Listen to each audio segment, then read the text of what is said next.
Hello students, welcome to our channel. Let's start today's session. Today we are going to discuss about the remaining questions of this exercise 6.5. Let's start from question number 23.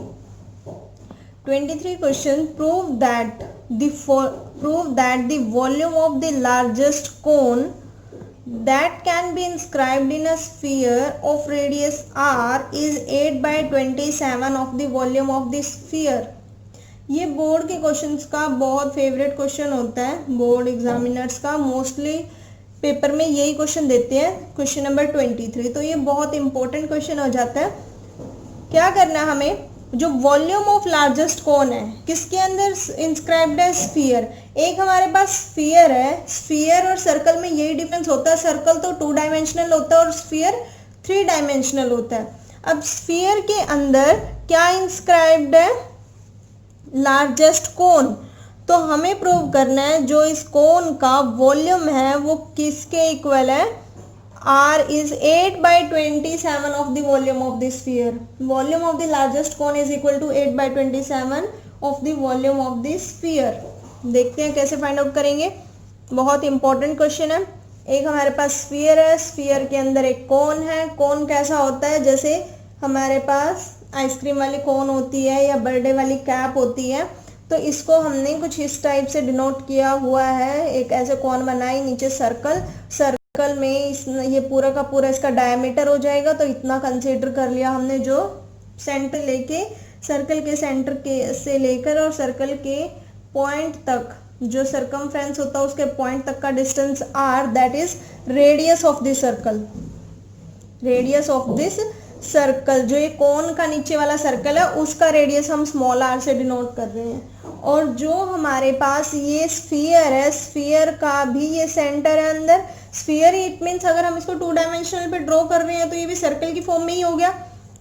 इसका भी कुछ ना कुछ centre होगा और इसका कुछ ना कुछ रेडियस होगा। तो जो स्फीयर का रेडियस है वो हम किससे डिनोट कर रहे हैं, कैपिटल R से। Centre of this circle, circle कहाँ बन रहा है, जो कोन के नीचे बन रहा है ना। बर्थडे कैप होती है वो गोल गोल होती है, तो सर्कल बन गया ना वो। तो उसका जो रेडियस है वो हम स्मॉल r से डिनोट कर रहे हैं। क्लियर हो गया। अब h जो इसकी हाइट है, वो कोन की हाइट h है।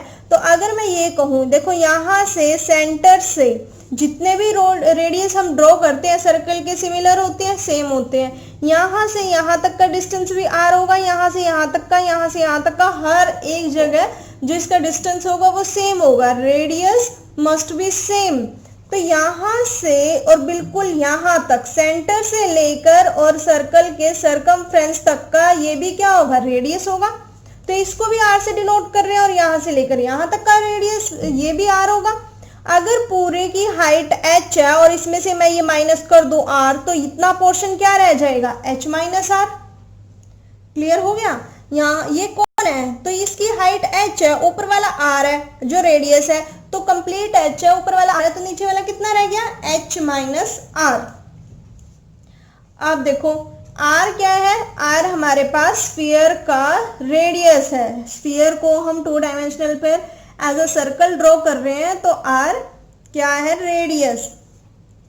प्रूव क्या करना है, जो वॉल्यूम ऑफ कोन है, मैक्सिमम वॉल्यूम है ना, maximum volume of the cone is equal to 8/27 volume of the sphere.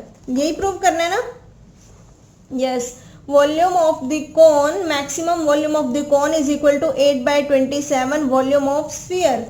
अब देखो कितना हो जाएगा, अगर मैं इस ट्रायंगल में पाइथागोरस थ्योरम अप्लाई करूं, hypotenuse square is equal to base square plus perpendicular square. यही होता है, hypotenuse square is equal to base square plus perpendicular square. In this triangle, इस ट्रायंगल को हम कोई नाम भी ले सकते हैं। ये जो छोटे वाला नीचे ट्रायंगल बन रहा है, दिस वन, यहाँ 90 डिग्री का एंगल बनेगा, यही बनेगा ना। तो 90 डिग्री के सामने वाला क्या होता है, in right angle triangle bye Pythagoras theorem, जो 90 डिग्री के अपोजिट साइड्स होती है, जो इसके सामने वाला होता है, दैट इज हाइपोटेन्यूज। और एक हमारे पास बेस होता है और एक हमारे पास परपेंडिकुलर होता है। तो ये तो हाइपोटेन्यूज हो गया, जो r है, r square is equal to this square plus this square. तो h माइनस r का whole square plus small r square is equal to capital R square. ये पता लगा कैसे आया, by Pythagoras theorem in this triangle. a minus B whole square, इसमें a minus B whole square apply करेंगे तो a square plus B square minus 2ab, a square यानी h square plus r square minus 2hr plus R square as it is equal to R square, R square से R square cancel out हो गया, या फिर ये कह सकते हैं प्लस आर स्क्वायर उस साइड जाएगा माइनस का आर स्क्वायर, तो plus R square minus R square cancel out होके 0, H square minus 2hr is equal to R square, यहां तक आ गया। अब हमारे पास वॉल्यूम ऑफ कोन क्या होती है, volume is equal to, volume of cone is equal to 1/3 pi are square H, volume of cone is equal to 1/3 pi are square H, 1/3 pi are square H. अब यहां से अगर मैं इस इक्वेशन में से हमारे पास ये क्या रह गई थी, H square minus 2hr plus R square is equal to 0, v as it is 1/3 pi h as it is R square की वैल्यू यहां से फाइंड आउट करो this equation, from this equation we get the value of r that is R square is equal to 2hr, negative वाला उस side गया positive हो गया, और माइनस एच स्क्वायर, पॉजिटिव उस साइड गया नेगेटिव हो गया, तो क्या मैं r के प्लेस पे फ्रॉम दिस इक्वेशन ये लिख सकती हूँ 2hr minus H square, find out करके दिखा दिया कैसे आया। अब देखो v is equal to pi by 3 यहां रखा क्योंकि 1 इंटू पाई पाई हो जाता है, पाई बाय 3, h को अंदर मल्टीप्लाई कर दो तो 2r as it is h into H, H square minus h को अंदर मल्टीप्लाई करेंगे, h स्क्वायर ऑलरेडी था तो h क्यूब हो गया, बेस सेम होता है पावर ऐड हो जाती है अगर मल्टीप्लीकेशन का साइन होता है तो। डेरिवेटिव करते हैं विद रिस्पेक्ट टू h, तो v का डेरिवेटिव क्या हो जाएगा, dv by dh is equal to, अब जो इसमें आ रहा है वो कांस्टेंट है, h इज अ वेरिएबल क्योंकि डेरिवेटिव हो रहा है with respect to h, dv by dh is equal to pi by 3 as it is 2h square, r का क्या हो जाएगा, देखो 2 और r तो एज इट इज लिखे जाएंगे, लेकिन h स्क्वायर का क्या हो जाएगा 2h, h raise to power n का फॉर्मूला लग जाएगा, 2 आगे आ जाएगा और एक पावर कम होगी that is 2h, 2 to 4hr minus H cube का हो जाएगा 3h square is equal to 0। अब क्या करेंगे, इस डेरिवेटिव को जब 0 के इक्वल पुट करेंगे तो पाई बाय 3 0 के साथ कोई भी मल्टीप्लाई होगा तो वो तो 0 हो जाएगा क्योंकि 3 डिनोमिनेटर में ऊपर मल्टीप्लाई होगा, पाई मल्टीप्लाई में है तो डिवाइड में हो जाएगा। 4hr minus 3h square is equal to 0, यहाँ से कैपिटल R क्या आएगा, देखो 4hr minus 3h square is equal to 0, तो 4hr is equal to 3h square, तो capital R is equal to 3/4h square by h, एक h से एक h cancel out, it means 3/4h आ गया। Capital R is the radius of the sphere, capital R is equal to 3h/4। Second derivative find out करते हैं, first derivative find out कर दिया, उसको 0 के इक्वल पुट किया, क्रिटिकल वैल्यूज मिल गई। ऐसे तो कर रहे हैं हम जैसे हमने 1 to 10 या 1 to 12 क्वेश्चंस किए थे कि फर्स्ट डेरिवेटिव निकाला, पहले उसको 2 वेरिएबल में था, उसको एक ही सिंगल वेरिएबल में चेंज किया, सिंगल वेरिएबल में चेंज करने के बाद मतलब आर स्क्वायर खत्म कर दिया, यहाँ से आर स्क्वायर खत्म कर दिया तो हमारे पास क्वेश्चन रह गया एच और आर में, एच और कैपिटल आर में, ये कैपिटल आर था, कैपिटल और आर स्मॉल आर में बहुत डिफरेंस है, अगर आप कैपिटल आर की जगह स्मॉल आर लिख दोगे तो क्वेश्चन गलत हो जाएगा।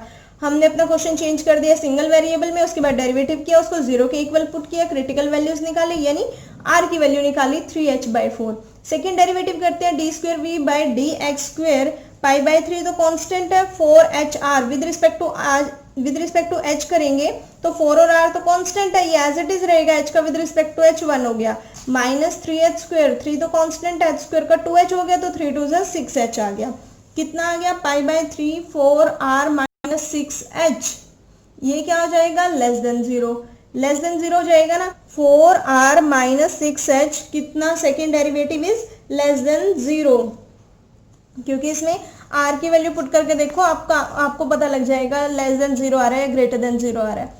अब हमें क्या बनाना है, वॉल्यूम को मैक्सिमम, किसके वॉल्यूम को मैक्सिमम, कोन के वॉल्यूम को मैक्सिमम, कोन के वॉल्यूम को मैक्सिमम बनाना है तो कोन के वॉल्यूम में हमें क्या क्या रिक्वायरमेंट है, 1/3 पाई r स्क्वायर h यानी कैपिटल H की रिक्वायरमेंट है, तो सॉरी स्मॉल h लिखा हुआ है तो h हाइट की रिक्वायरमेंट है, फ्रॉम दिस एच की वैल्यू फाइंड आउट कर लेते हैं। 4r/3 is equal to small H.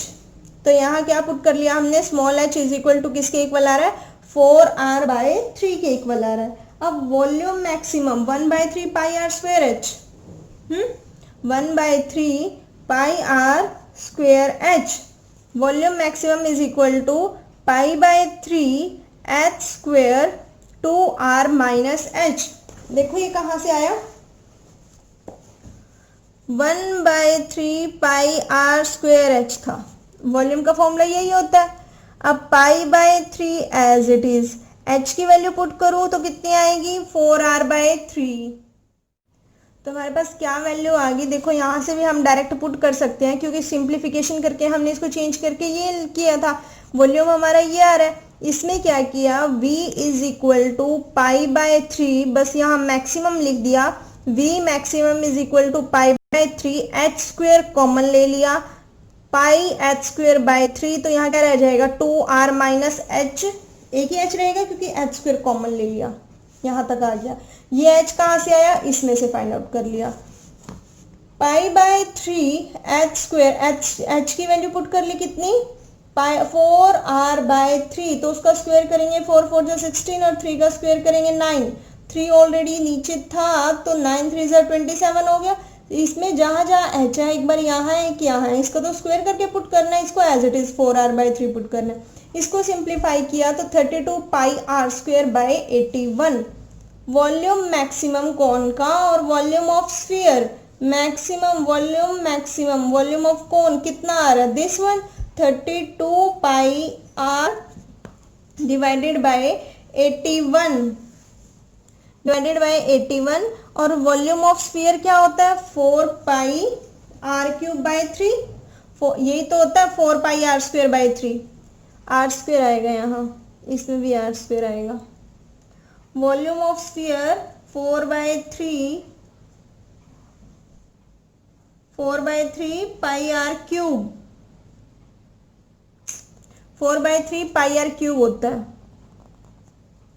4/3 pi r cube. तो हमारे पास इसको सॉल्व करके क्या आएगा, 8/27। इट मीन्स यहाँ गलत लिखा हुआ है, 16 pi are square divided by 27, 6r minus 4r divided by 3, कितना रह गया 6r minus 4r, 2r bye 3, यानी इस ब्रैकेट को सॉल्व करके आया 2r बाय 3, 16 2 जा 32 by 27 into 3 81 pi r cube ही आएगा भाई, यहाँ गलत लिखा हुआ है आर क्यूब आएगा इसको सॉल्व करके, 32 पाई आर क्यूब बाय 81। ये हमारे पास आया वॉल्यूम ऑफ कोन। और वॉल्यूम ऑफ स्फीयर कितना होता है, ये फॉर्मूला होता है, ये कहीं और से नहीं आया, ये हमारे पास फॉर्मूला होता है 4/3 pi r cube.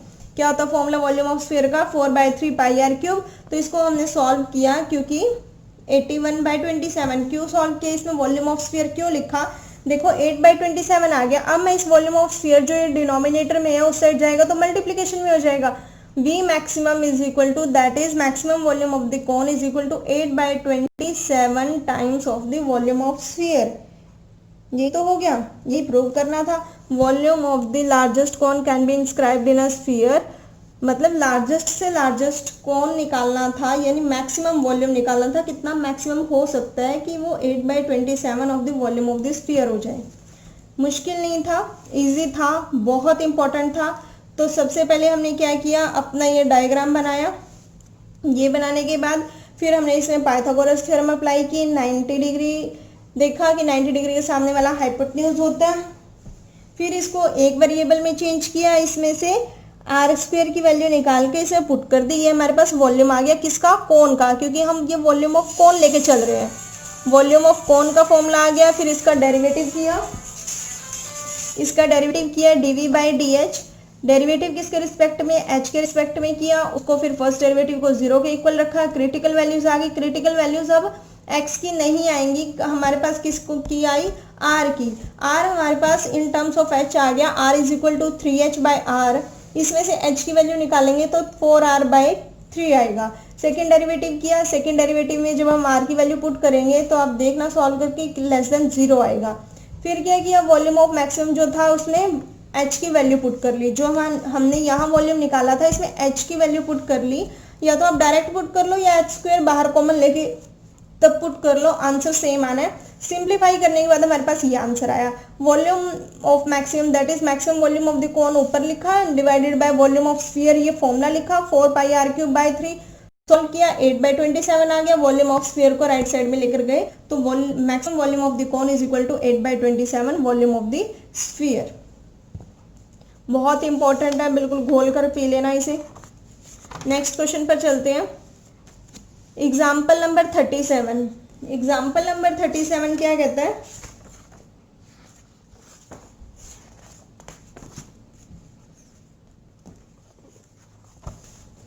Example number 37, if length of 3 sides of a trapezium, trapezium कुछ इस टाइप का होता है जिसमें 2 लाइन्स आर पैरेलल होती हैं, length of the side of the trapezium other than base, base से ये बेस हो गया, बेस से जो दूसरी है are equal to the 10 centimetre, यानी ये 10 सेंटीमीटर है, ये 10 सेंटीमीटर है, तो अगर ऐसे मैं 2 लाइंस ड्रॉ करूं तो इतनी तो 10 हो जाएगी क्योंकि ये तो रेक्टेंगल बन गया, तो रेक्टेंगल की अपोजिट साइड्स क्या होती है, equal, 10 centimetre, then find the area of trapezium when it is maximum. तो एरिया ऑफ ट्रेपेजियम निकालना है कि एरिया ऑफ ट्रेपेजियम मैक्सिमम कब हो सकता है, कितना हो सकता है, ठीक है। चलिए, अदर देन बेस, ठीक है। क्वेश्चन ने बोला है कि जो साइड है ट्रेपेजियम की अदर देन बेस, बेस को छोड़कर बाकी साइड्स कितनी है, 10 सेंटीमीटर, तो 10 सेंटीमीटर इतनी हमने ड्रॉ की, ये भी 10 होगी, अब ये भी 10 ये भी 10, क्योंकि बेस को छोड़कर बाकी 10 है, लेकिन बेस पूरी 10 नहीं है, सिर्फ इतनी इसके अकॉर्डिंग हमने 10 ली है। ये साइड हमें नहीं पता, लेकिन जितनी यहाँ होगी उतनी यहाँ होगी, इसको x मान लिया, हाइट h मान ली, तो हाइट कितनी आ जाएगी, h is equal to 100 minus X square का स्क्वायर रूट, कितनी आएगी, h कैसे आई, देखो ये हमने कोई ट्रायंगल लिया, इसमें ये 90 डिग्री है, 90 डिग्री के सामने वाला हाइपोटेन्यूज होता है, पर वो पाइथागोरस थ्योरम लगाओ, 100 square is equal to h square plus x square, 10 square 100 हो गया is equal to h square plus x square is equal to 100 minus x square, h is equal to 100 minus x square का square root. तो Pythagoras theorem लगाया हमने इस triangle में, क्योंकि 90 degree का एंगल बन रहा है, तो Pythagoras theorem hypotenuse square is equal to base square plus perpendicular square, तो सिंप्लीफाई करके दिखाया h is equal to under root या स्क्वायर रूट बोल सकते हैं, 100 माइनस एक्स स्क्वायर आ गया। अब एरिया मैक्सिमम होना चाहिए इस ट्रेपेजियम का, सबसे पहले इसका फॉर्मूला आपको पता होना चाहिए, what is the area of the trapezium, क्या होता है, half into sum of parallel sides multiply height, मतलब हाफ लिखना है, ये जो ये पैरेलल साइड्स होती हैं this one and this one, इनको प्लस करना और मल्टीप्लाई जितनी हाइट आती है उसको मल्टीप्लीकेशन करना है। a is equal to, a denotes the area of the trapezium, a is equal to half sum of parallel sides, इनको प्लस करेंगे, एक साइड तो 10 है, दूसरी साइड कितनी है 10 plus x that is 10 plus 2x, तो एक साइड 10 है, 10 में क्या ऐड करना है 10 प्लस 2x और इनटू हाइट h होगी, a is equal to 1/2, 10 plus 10 तो 20 हो गया, 20 प्लस 2x, 20 प्लस 2x और हाइट कितनी होगी, हाइट अभी अभी हमने ऊपर फाइंड आउट की थी, हाइट कितनी आ गई, अंडर रूट 100 माइनस एक्स का अंडर रूट आ गया। तो एरिया को मैक्सिमम करना है, एरिया मैक्सिमम करना है, इन दोनों में से 2 कॉमन ले सकते हैं, 2 कॉमन लेके वो तो कैंसिल आउट हो जाएगा, क्या रह गया 10 प्लस एक्स और अंडर रूट 100 माइनस एक्स का under root 100 minus x square, a square, अगर मैं स्क्वेयरिंग बोथ साइड कर दूं, इस स्टेप के बाद क्या किया है, squaring both sides, squaring both side करके ए का स्क्वायर हो गया ए स्क्वायर, इसका स्क्वायर हो गया 10 प्लस एक्स का स्क्वायर, और इसका जब स्क्वायर किया तो इसके स्क्वायर से स्क्वायर रूट कैंसिल आउट होके 100 माइनस एक्स स्क्वायर रह गया, यही रह गया। अब देखो एस डिनोट्स कर रहा है सरफेस एरिया को, तो मतलब ए स्क्वायर को क्या लिख दिया, एस लिख दिया, तो क्या कर दिया, S is equal to 10 plus X cube 10 minus X, कैसे आया, जो ये है दिस वन, इसको मैं लिख सकती हूँ 10 स्क्वायर माइनस एक्स स्क्वायर, तो ये क्या बन गया, ए स्क्वायर माइनस बी स्क्वायर का फॉर्मूला, जो क्या होता है ए प्लस बी और ए माइनस बी, यही होता है ए स्क्वायर माइनस बी स्क्वायर का फॉर्मूला, ए प्लस बी और ए माइनस बी। यहाँ 10 प्लस एक्स की पावर 2 थी, मल्टीप्लीकेशन में ये दोनों टर्म्स, इसके प्लेस पे ये लिख सकते हैं, तो जो एक प्लस वाली टर्म थी वो इसके साथ मल्टीप्लाई हो सकती है, क्योंकि बेस सेम है तो पावर ऐड हो जाएगी। 10 प्लस एक्स क्यूब आ गया और 10 माइनस एक्स यहाँ रह गया, यानी इसको ब्रेक करने के बाद जो हमारे पास ये 2 टर्म्स आ रही है, एक तो इसके साथ मर्ज हो गई और एक हमारे पास ऐसे रहेगी। तो हमारे पास एस मैक्सिमम कितना बन गया, ए एस हम किसको डिनोट कर रहे हैं, ए स्क्वायर को। तो S is equal to 10 plus X cube और इंटू 10 माइनस एक्स, इसका फर्स्ट डेरिवेटिव। अब तक हमने क्या किया, अपने पूरे क्वेश्चन को एक वेरिएबल में किया है। अब हम इसका डेरिवेटिव फाइंड आउट करेंगे, एस डैश 3 आगे आ जाएगा, इसमें क्या लगेगा, प्रोडक्ट रूल, क्योंकि ये भी एक्स का ये भी एक्स का, तो प्रोडक्ट रूल लगा। फर्स्ट पावर नीचे आ गई, एक पावर कम हो गई। फिर 10 का तो 0 हो गया, x का 1 हो गया, वो लिखा नहीं, ये वाली term as it is plus. अब ये वाली टर्म एज इट इज रहेगी 10 प्लस एक्स का क्यूब, और इसका डेरिवेटिव करेंगे 10 का 0 और x का 1। x का 1 नहीं होगा क्योंकि x के आगे माइनस का साइन है, तो माइनस का 1 होगा। बहुत सारे बच्चे ऐसे ही लिख देते हैं कि 1 लिख देते हैं यहाँ, जो गलत हो जाता है। S dash is equal to क्या कॉमन आ रहा है इन दोनों में, 10 प्लस एक्स का होल स्क्वायर कॉमन आ रहा है। यहाँ से रह गया 3 into 10 minus X, that is 3 into 10 30, 3 into X 3x, plus minus minus, तो कितना आ गया 10 minus X. S dash is equal to 10 plus x whole square, 30 minus 10 कितना आ गया 20, minus 3x, minus minus plus हो गया। देखो 30 minus 3x minus 10 minus minus plus x, तो 30 माइनस 10 तो 20 हो गया, minus 3x plus x, plus minus minus sign किसका, ग्रेटर का, कितना आएगा 2x इज इक्वल टू 0। अब इसको 0 के इक्वल रखेंगे तो हमारे पास क्या क्या वैल्यू आएंगी, वैल्यू आएंगी हमारे पास माइनस 10, और यहाँ गलत लिखा हुआ है माइनस, यहाँ प्लस का था क्योंकि स्क्वायर वाली टर्म आगे गई है, तो ये माइनस पहले कैसे हो गया, ये प्लस आएगा, प्लस आएगा तो प्लस माइनस यहाँ साइन चेंज होकर माइनस आएगा, तो यहाँ क्या आएगा 4x आएगा। तो x की जब 0 का इक्वल पुट करेंगे, यहाँ से 10 plus x is equal to 0, तो x की value minus 10, 20 minus 4x is equal to 0, तो x की वैल्यू 5 आ जाएगी। डबल डेरिवेटिव फाइंड आउट करेंगे, डबल डेरिवेटिव फाइंड आउट होगा तो क्या आएगा हमारे पास, पूरा सिंप्लीफाई करने की जरूरत नहीं है, डबल डेरिवेटिव निकालते हैं इसका। इसमें क्या लगेगा, प्रोडक्ट रूल। प्रोडक्ट रूल कैसे लगेगा, क्योंकि ये भी x का ये भी x का, तो 2 आगे आ गया, 10 plus x as it is, फिर 10 का 0 हो गया और x का 1, तो वो लिखा नहीं है, और ये वाली term as it is plus. अब ये term as it is 10 plus x whole square, और इसका क्या आ जाएगा 10 प्लस एक्स होल स्क्वायर है, ये यहाँ स्क्वायर नहीं है तो यहाँ स्क्वायर आएगा। फिर इसका आएगा 20 का 0 और माइनस 4x का -4। इसको सॉल्व करके देखना, ये नेगेटिव वैल्यू अपने आप शो कर देगा, तो ये लेस देन 0 आएगा, at x is equal to 5। और वैसे भी जब क्वेश्चन बोल रहा है कि इसको मैक्सिमम एरिया आना चाहिए, तो सेकंड डेरिवेटिव तो जिसमें भी मैक्सिमम आता है वो लेस देन 0 ही आएगा। अगर आपको नहीं भी पता लगता है कि ये लेस देन 0 आ रहा है, ग्रेटर देन 0 आ रहा है, क्वेश्चन पढ़ो, मिनिमम पूछा हुआ है तो ग्रेटर देन 0 आएगा, मैक्सिमम पूछा हुआ है तो लेस देन 0 आएगा, जिसमें प्रूव करने के लिए बोला हुआ है। तो at x is equal to 5, x is equal to 5 पर मैक्सिमम आएगा, therefore it is maximum at x is equal to 5। Maximum किस पर आएगा, at x is equal to 5 पर। तो एरिया हमारे पास क्या था, 10 plus x under root 100 minus x square, कहाँ से आया, ये यहाँ से जो हम एरिया मैक्सिमम कर रहे थे, इसमें x के प्लेस पर 5 पुट करो, we get the answer 15 under root 75, कितना आ जाएगा, इसको थोड़ा और सिंप्लीफाई करें तो 75 रूट 3, और ये सेंटीमीटर में था, सेंटीमीटर स्क्वायर। 75 के फैक्टर करो, जिनके फैक्टर बन जाते हैं, जिनके पेयर बन जाते हैं, उसमें से एक एक वैल्यू लेके 15 से मल्टीप्लाई करना, 75 और एक सिंगल 3 ऐसा रहेगा जिसके कोई पेयर नहीं बनते, तो एरिया कितना आ जाएगा 75 रूट 3। और एरिया जब भी हम निकालते हैं हमेशा यूनिट्स क्या आती है, स्क्वायर लिखना ही लिखना होता है। वॉल्यूम में क्यूब लिखते हैं लेकिन एरिया में स्क्वायर लिखते हैं।